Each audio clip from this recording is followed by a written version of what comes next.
और अब मैं आपको बताता हूं असदुद्दीन ओवैसी के छोटे भाई अकबरुद्दीन ओवैसी के बारे में। कल उन्होंने जो कारनामा किया, आज उसकी चर्चा पूरे महाराष्ट्र में हुई। असल में अकबरुद्दीन कल औरंगाबाद गए थे। देर शाम उन्होंने एक तकरीर की और इससे पहले वो मुगल बादशाह औरंगजेब की कब्र पर गए, वहां फूल चढ़ाए, फातिहा पढ़ा और उसके बाद बड़े जोर की तकरीर की। और पब्लिक के सामने तकरीर करते करते अकबरुद्दीन ओवैसी ये भूल गए कि उन्हें शब्दों की मर्यादा का भी ध्यान रखना है। औरंगाबाद में अकबरुद्दीन ने राज ठाकरे को निशाना बनाया, बगैर नाम लिए राज ठाकरे को जमकर भला बुरा कहा। उसकी एक बानगी देखिए।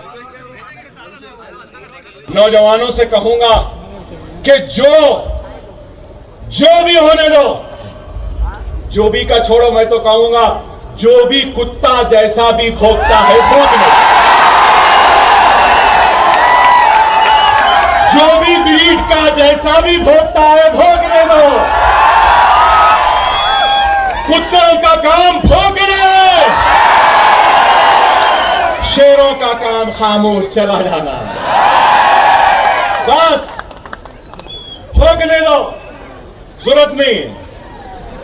वक्त और हालात की नदाकत को समझो।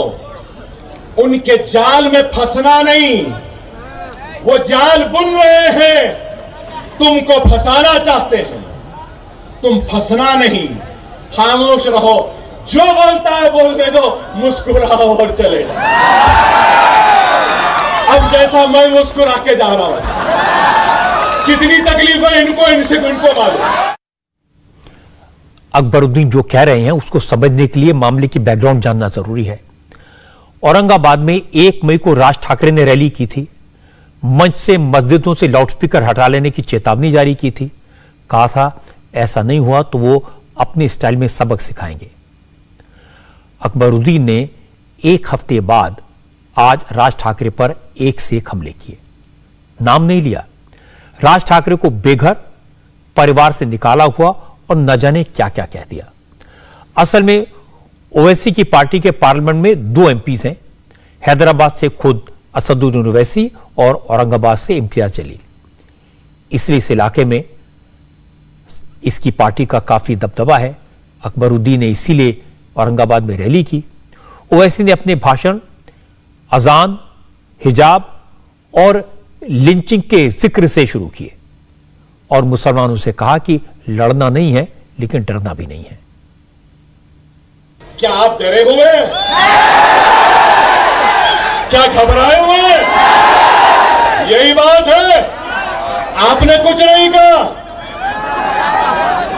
अरे आज इस मुल्क में नफरत की बातें की जा रही है, लेकिन अकबरुद्दीन ओवैसी नफरत का जवाब नफरत से नहीं, मोहब्बत से देगा।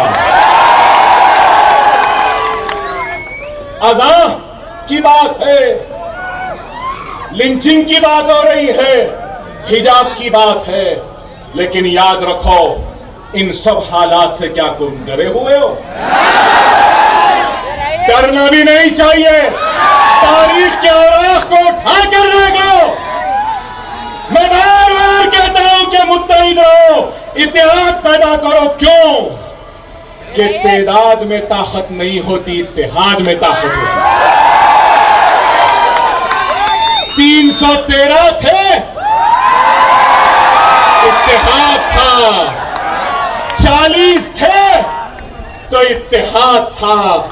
30 थे तो इत्तेहाद था। बैतुल मुक़द्दस को सलाहुद्दीन अय्यूबी ने हासिल किया तो इत्तेहाद था। अब अकबरुद्दीन ओवैसी तो भाषण देकर चले गए, लेकिन महाराष्ट्र की सरकार के लिए मुसीबत पैदा कर गए। महाराष्ट्र में आकर औरंगजेब की कब्र पर फातिहा पढ़कर चले गए। अब शिवसेना परेशान है, बीजेपी सवाल पूछ रही है और शिवसेना सवालों को टाल रही है। औरंगजेब कोई महान सूफी संत नहीं था, कोई कुछ भी कहे, वो एक आक्रामक था। महाराष्ट्र के ऊपर उसने आक्रमण किया, महाराष्ट्र की मंदिर, प्रार्थना घर सबको उद्ध्वस्त किया।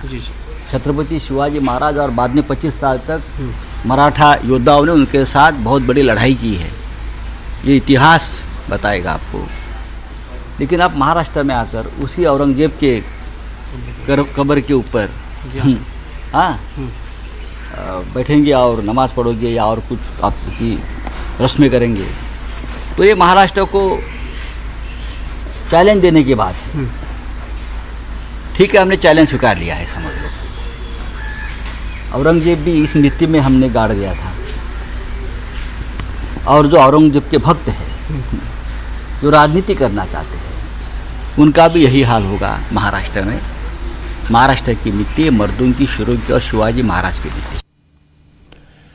संजय राउत ने बात तो सही कही। शिवाजी महाराज ने औरंगजेब को नाक को चने चबवाए थे, लेकिन बीजेपी के नेता इसे काफी नहीं मानते। विधायक नीतीश राणे ने शिवसेना को चढ़ाया। नीतीश राणे ने कहा कि उद्धव ठाकरे की सरकार हनुमान चालीसा पढ़ने वालों पर देशद्रोह का केस चलाती है और औरंगजेब की कब्र पर फातिहा पढ़ने वाले का वेलकम करती है। ये शिवसेना का हिंदुत्व है। अकबरुद्दीन ओवैसी ने जो कुछ किया वो एक संदेश, एक मैसेज देने की कोशिश है कि मैं तुम्हारे महाराष्ट्र में आ सकता हूं। जिस औरंगजेब ने छत्रपति संभाजी राजे को उनकी हाल कर करके उनको तड़पा तड़पा के मारा, ऐसे औरंगजेब को मैं बड़ा कर सकता हूं, उनके ऊपर उनके कब्र के ऊपर फूल बरसा सकता हूं, मगर महाराष्ट्र की सरकार मुझे कुछ भी नहीं कर सकती। ऐसी हिम्मत ये अकबरुद्दीन ओवैसी ने कल दिखा के गए हैं। मैं यही कहता हूं महाराष्ट्र के सरकार को, कोई हनुमान चालीसा कहना चाहता है, कोई जय श्री राम बोलना चाहता है, तो उसके ऊपर आप तुरंत देशद्रोह का गुनाह डालते हो। आज ये आदमी 24 घंटे हो गए, तभी तक आपने उसके ऊपर कोई भी कार्रवाई नहीं की। अकबरुद्दीन ओवैसी जो औरंगजेब के समाधि पे जो उसने फूल बरसाए, 10 मिनट के लिए अगर पुलिस बाजू में जाए तो उसी अकबरुद्दीन ओवैसी को उसी कब्र के बाजू में सुलवाने की जिम्मेदारी ये शिव प्रेमी, महाराष्ट्र के शिव प्रेमी लेंगे। बीजेपी की इस मांग पर कांग्रेस ने सवाल उठाया। कांग्रेस के नेता सचिन सावंत ने कहा, बीजेपी ये बताए आखिर किस धारा के तहत, किस कानून के तहत अकबरुद्दीन पर कार्रवाई हो। देश का कोई कानून किसी की मजार पर जाने पर रोक नहीं लगाता। औरंगजेब की कब्र पर कोई गया तो भाजपा के नेता और भाजपा के पिट्टू चिक चिक कर कार्रवाई की मांग कर रहे हैं। तो लगे यार ये भी वो बताएं कि भारतीय दंड संहिता के किस धारा के अंतर्गत ये कार्रवाई हो सकती है। क्या उसी धारा के अंतर्गत भाजपा के ज्येष्ठ नेता लालकृष्ण आडवाणी जी जब पाकिस्तान गए और मोहम्मद अली जिन्ना की कब्र पर फूलमाला अर्पित कर जयगान कर रहे थे, उनके ऊपर कार्रवाई की गई थी? भाजपा की सरकार देश में थी।